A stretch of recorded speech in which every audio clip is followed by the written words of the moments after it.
I am Taylor, and we are back together again after it's been a little long. Little I think. hiatus. Yeah, a little hiatus. So, a little break. But we're back, and I think today we're going to be talking about Maven Project. We're going to touch on that, but also just talking about, I think, some of the, the overwhelming number of, transformation programs that are out there right now. And I think a lot of people are either taking advantage of it or they're trying it and dibble dabbling. There's a lot of things going on in social media. And so, mostly in social media. And so I think we're going to go dive into some of that stuff, right? Yeah. But today, Gio will be kind of facilitating the discussions. Nina is behind camera right now, so is you guys our producer. That's where she is. We can see her, you can't though. Camera woman. But yeah, so the first question today is, what is the Maven Project? Yeah, Maven Project really is designed to meet your needs. I think foundationally it's designed to meet, because I think healthcare and fitness is obsessed with really meeting wants, because they know that that's how you make money. And so it's very financially and profit driven. Healthcare is an extremely profitable industry and business. And so physical therapy, very profitable if you want to actually meet wants. And it's very easy to do so. I think the challenge lies in both industries when you're trying to meet needs and trying to really help people in the long-term sense. And that's really not that sexy or marketable. Now, I wanted to get into like the lifestyle. So like, it's not just a nutrition thing or a diet plan. It's not just a fitness thing. Like, what is it? Like, is like a transformational thing? No, it's definitely not a transformational thing. You can't transform anybody in 4 weeks. That's marketing. When people are saying there's a 4-week transformation program, that in itself, that statement alone, from a marketing sense, I think you should be a smarter consumer and say that's BS. That is a lie, and they're just trying to sell you something, and they're just trying to take your money and kind of fool you into thinking that something's being changed. But 4 weeks, you're really not permanently changing anything, and I think there's a lot of psychological studies and sociological studies, like a lot of studies that are out there that pretty much prove that 4 weeks is insufficient for any of that.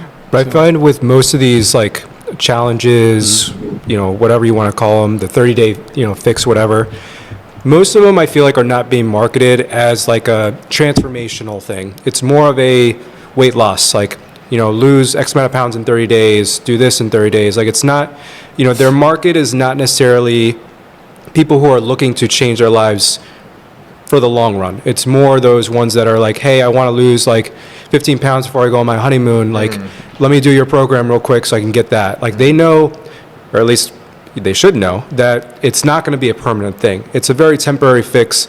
And at the end of the day, I think we can all agree it comes down to caloric intake, so decrease calories, actually doing exercise if you weren't doing exercise, or ramping up your program, and just being in a very, I would say, pretty unhealthy lifestyle where you're just obsessed with, caloric deficit, killing yourself at the gym. And I would say most people, if I had to guess, probably either got hurt or sick either during that program or towards the end of it. Whereas Maven Project, we're on the very opposite end of the spectrum. We're focused on kind of giving you the roadmap to how to kind of sustain this long term, not necessarily trying to change somebody's life in 4 weeks. It's barely just the first step to long-term health and success. Yeah, I think what separates Maven Project, and this is my first time doing it, by the way. I think what separates this from like 75 Hard or like, which you've done before, right? Which I've done before. Yep. Is like the community aspect of it, where it's like you have a bunch of people doing it with you, and that's kind of like encouraging. But it's also like there's a book we have to read about habits and changing our habits, and like that I think can set us up for the long run as well. So yeah, so we can move on to the rise of the expert influencer. So basically the quote is, if you have followers, you're an expert, right? Is that the new standard of what you guys are seeing these days, or what are you guys' thoughts on that? I think that's what they believe or what they put out into social media.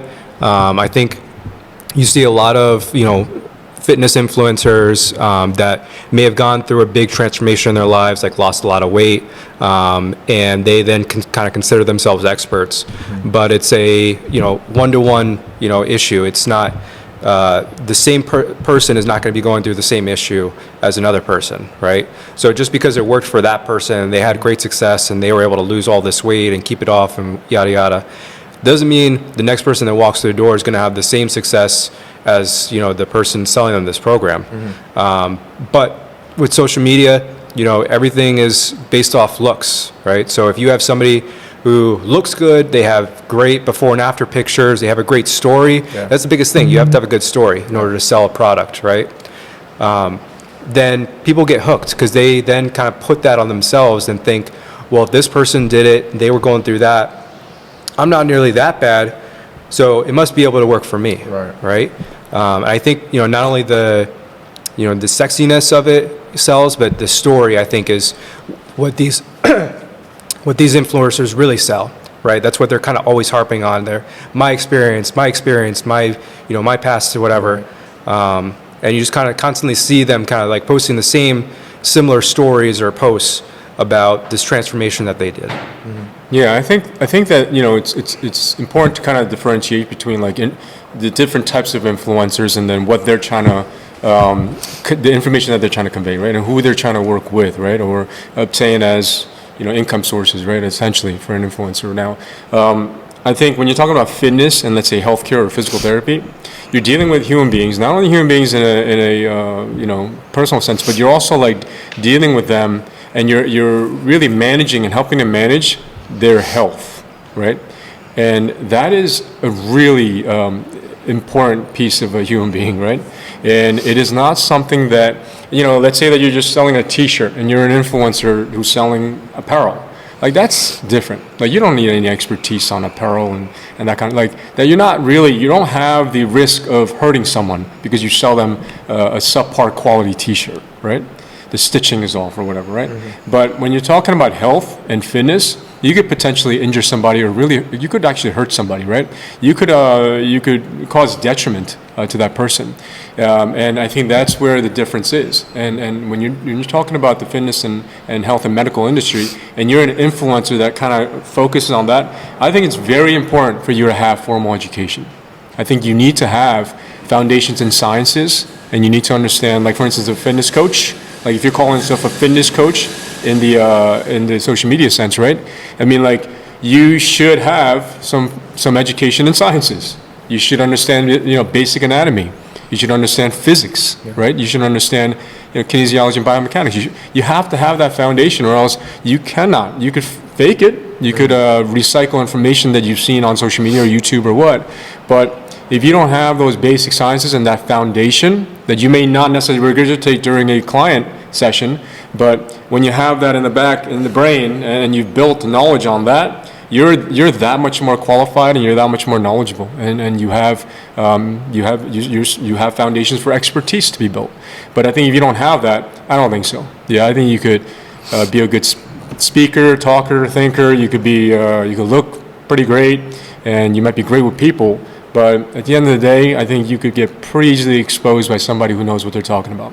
And so I think that there's a rampant amount of you know, people out there, I think, in those respective industries and professions that I think are really putting out information, but I think when it comes down to it, they don't know what they're putting out because they don't understand the actual, you know, sciences behind it. And so they could be like talking about weight loss, but they don't really understand how metabolism works, right? They could be talking about injury, but they don't really understand anatomy and physics. So it's just, there's this underlying layer that I think if you don't understand those depths, right, then I don't think you could be truly considered an expert or a professional. I think you could be an influencer, but because the fitness industry, for example, doesn't have any standards. They don't have criteria where you need to be licensed and certified. Whatever. Anybody could call themselves. You could give yourself a title of fitness coach, you know. And I think that that's where the problem lies, is that there's just so many out there that are, you know, just calling themselves a fitness coach because they have good personalities, and they have some experience, and they have a life story, I mean, I think which is great. You need both, though, I feel like, right? You need Yes, to have you definitely the need education both. and all that, and then you also need to have, like, you've been through it yourself, and then also the personality and all that. Because me personally, I'm not going to trust, let's say, a physical trainer that has all the education, went through all the school system, but he's like 500 pounds. You know what I'm saying? Right. Like I'm not gonna, you have to have both. And that's why I think people are so led by their eyes. So they see that someone's in really great shape and they trust them automatically. But the problem lies is when, like, that's fine visually, right? You probably might not want to go to, but what people usually do is they usually just end up trusting and working with people that they just connect with. And that's dangerous because they, like, for example, I've known of a knee replacement surgeon around here that has zero personality, horrible bedside manner, but he is a rock star as far as how to replace a knee joint. Like, I've never had a patient from this one surgeon that has not done well after the surgery. And then, but a lot of these patients, what they do is they go with their friend's referral. They go, well, the nice guy who doesn't do that many knees, who has amazing bedside manner, but after surgery, they're not doing well. And so I think it's the same. It really is the same thing. Is that if you end up just going with somebody who you connect with, who has good personality in the fitness and physical therapy world, you may end up getting hurt. Yeah. And it's happened many times before. And so you should really think about the qualifications, their experience, and their expertise level before, priority-wise, before you start thinking that a good personality is the way to go in health and fitness. Yeah. That's good. Yeah. So let's bring it back to the Maven Project. So really try to break it down. Like, what is it? Like, act like you're explaining it to me again, like you did yesterday. Like, what is it like from a fundamental level? Like each thing. Well, nutrition or like eating, right? Eating and clean eating, and then you have and that right there is designed not for weight loss. It's not for like health even, I would say, or optimizing health. It really is about, again, needs, right? Forget like, okay, you teach them a bunch of little menu items and recipes to help them, but if you're not helping to address and to help break addictions that almost every American has some type of addiction to some food area, right? If you're not helping them address that, they're going to revert back sooner or later. And it's happened countless number of times. It almost happens automatically. I would bet against people who've tried. Is that I think that the key is to help them progress towards breaking that addiction.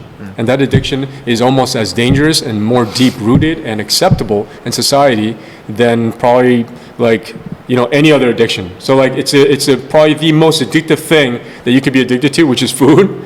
But it's almost socially and society, it's acceptable to be addicted to it. It's like cool to be like obsessed with food in America. Foodie. Yeah, foodie, right? The term foodie. And I think that that's the inherent issue, is that it's very acceptable to have such an unhealthy, crazy, like lover's relationship with food in America.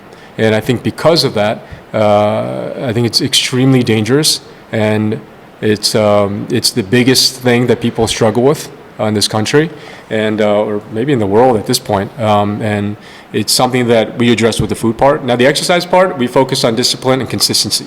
Like, that's the important piece. It's not it's not how intense. It really is about being consistent and being disciplined with it. If you could create that and you start taking steps with that, then you're gonna be doing well. And intensity follows, and all the other things that you want is gonna come. The third piece is gonna be lifestyle, which is like sleep, routines, like even like just spending time on just mental health, not being so obsessed with social media on your phone and watching, Netflix on crazy binges, and utilizing your time better. I think that, that whole lifestyle piece is also kind of like inherently built into the MP experience. And so I'd say those three main things. You got eating, you got exercise, and you got lifestyle. Okay. So let's move on to the next topic, and that is what makes change stick. If you guys can share some practical insight in your own lives, like from bad habits that you've had in the past, how have you been able to change those bad habits and then stick to the good habits that you replace those bad habits with? I mean, I think at the end of the day, it comes down to prioritization. I feel like if you don't really prioritize, whether that's nutrition, exercise, sleep, any kind of lifestyle change, it's just going to fall by the wayside. Take exercise, for example. Like, if you don't make that a priority, I mean, you're carving time out of your day, or at least, several times a week, then you're just going to fall off again. And it'll be a week turns into a month turns into a couple months, and you're like, oh, I really need to get back to the gym. I'm going to start this all over again. And most people, when they try to make that comeback, usually they will not last too long because they had so much effort to kind of get to where they were, where they were consistent for like a month, 2 months, and they forgot how much it sucked in the beginning. And they're kind of reliving that whole thing. And most of them really don't want to come back to that, because they didn't make it a priority in the first place. So for me, working in a place like this, being the expert of movement and exercise as a physical therapist and then as a fitness coach, exercise is a top priority for me. This week I've been able to train one time and I feel like I'm going crazy because it's so integrated in my routine and it's so highly prioritized that I just feel like this week has been the longest week ever because I have just been not be able to do that. But same thing with nutrition. I used to just kind of find whatever I could in the fridge to bring for lunch. And if I didn't have anything for lunch, I'd just order out or I'd go pick something up. But prioritizing nutrition, I've been able to integrate meal prep into my week. So I literally eat the same thing for lunch Monday through Friday. I'm not even kidding. Yeah. Same exact meal Monday through Friday because one, it's easy. Two, I know exactly what I'm going to have for that day. And three, I don't have to worry about cooking for lunch the rest of the week. I just have to worry about dinners. What about taste? Do you care about taste? A little bit. Yeah. I mean, at the end of the day, I kind of fell back a little bit on that. So, I'll add a little bit of salt for taste. I might use a sauce or something like that. But if you were to take that sauce away, that's fine because I need to eat food. I need to refuel my body. I need to feel full so that I don't go snacking or binging or whatever. And same thing with sleep. I go to bed 10:30 Monday through Friday. Yeah. 10:30 on the dot. My wife absolutely hates it. She'll scroll on her phone next to me while I'm trying to sleep. But I literally as soon as 10:30 hits the clock, she always makes fun of me about this. She's like, "Oh, Cinderella, time to go to bed." Gonna turn into a pumpkin. Monday through Friday, 10:30 on the dot. I am up. I'm going to bed. And I mean, for the most part, I wake up the same time every day, except if I'm coaching. And I just integrated that in my routine. That's awesome. Yeah, I think Ryan, that foundation probably comes from the fact that he was a collegiate athlete, and the routine thing is very important. I think if you want to perform well in sports and you want to be a high performer, right? Yeah. I mean, there's going to be. I mean, you hear all about the GOATs and the greatest, right?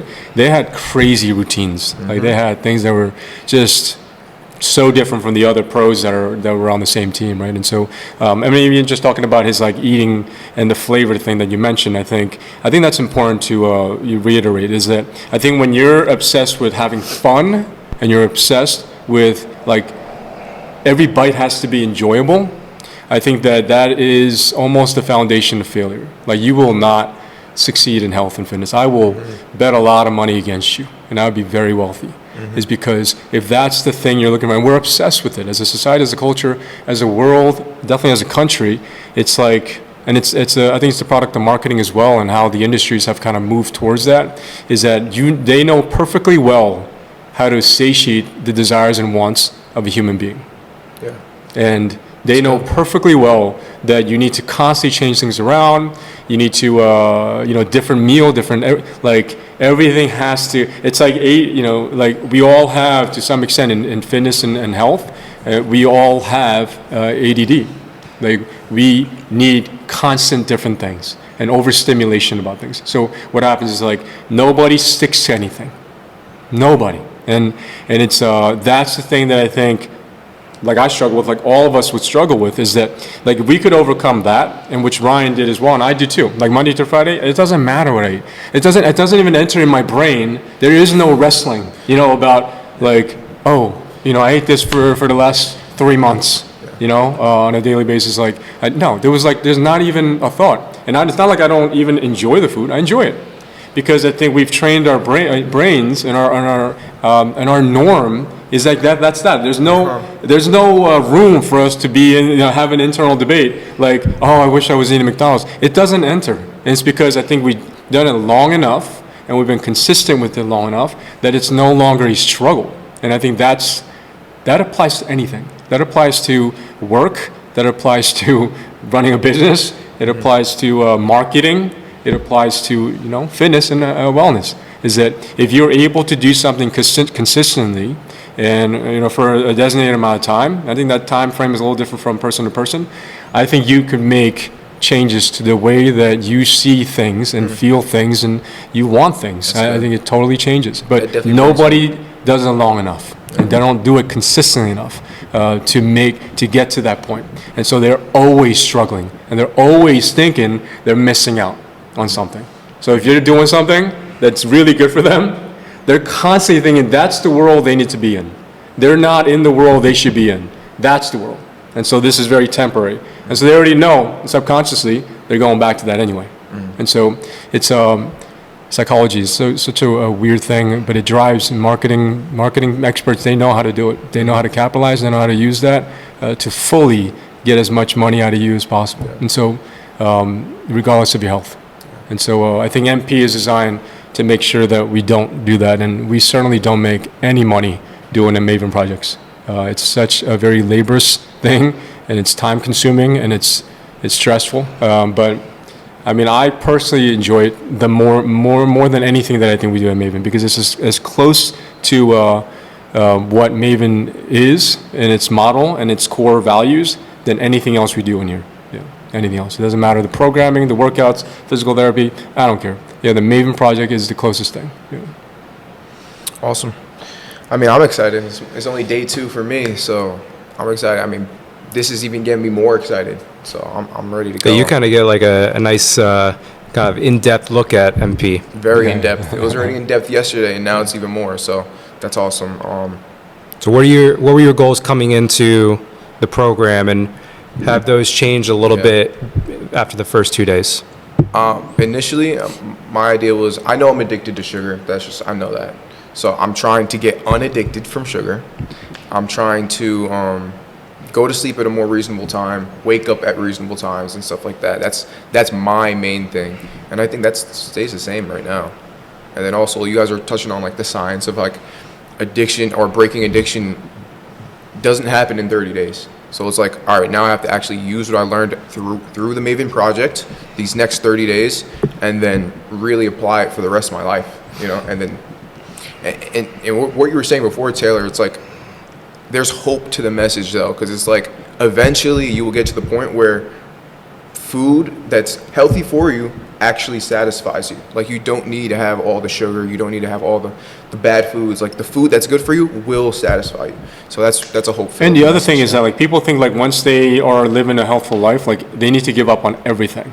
No way. Like I grew up on certain foods and certain meals and certain things that I really enjoy. It's like soul food for me, and it's soul food isn't like Seoul, Korea, as well as soul food. And for me, it's like I love Korean food, and there's certain things that would be considered very unhealthy. But once in a while, I do it. But it's not something I need in the sense of like all the time, and it's not something that once I start, like I've completely backslidden and fallen into a giant bowl of ramen.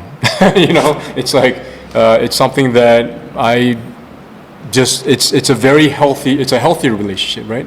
And it takes time and consistency to get to that point. So you don't have to give up things forever that you love, from like you just really enjoy it. Right. You don't have to give forever, but I think there's a time frame where you do need to give it up. Right. You have to, or else it's like automatic. It's like reflexive, and you go right back to it. Yeah.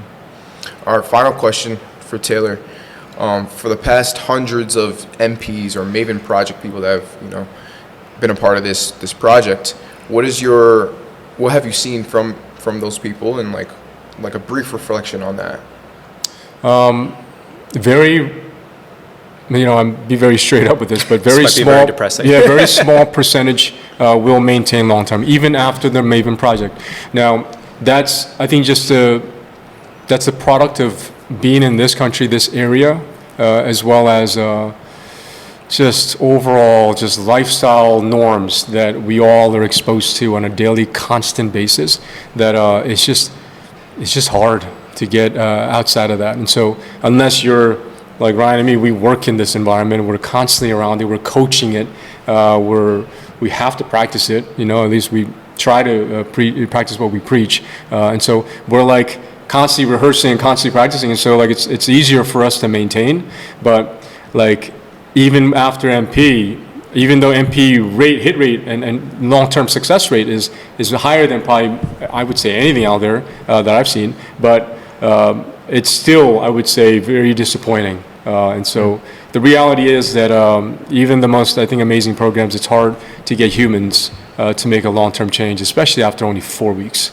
And so, our goal is that we do have systems in place, and we want to definitely roll out more programs that really build on MPT2, that we do have T3, but other things to really facilitate not only people's independence from all these programs and stuff like that, but also facilitate a much higher success rate in the long term as far as reaching their health and fitness potentials. So I think Maven Project's goal in the long term, and I'm hoping that through this relaunch, we're going to bring in a lot of those new things.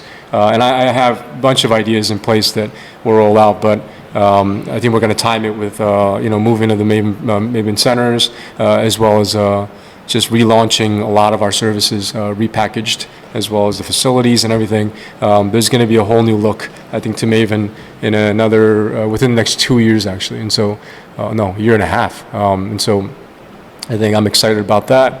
And I think we're going to put things in place that really will still hold the core values of what Maven is about, and to really help people to meet their needs, to be able to make long-term changes to health and fitness.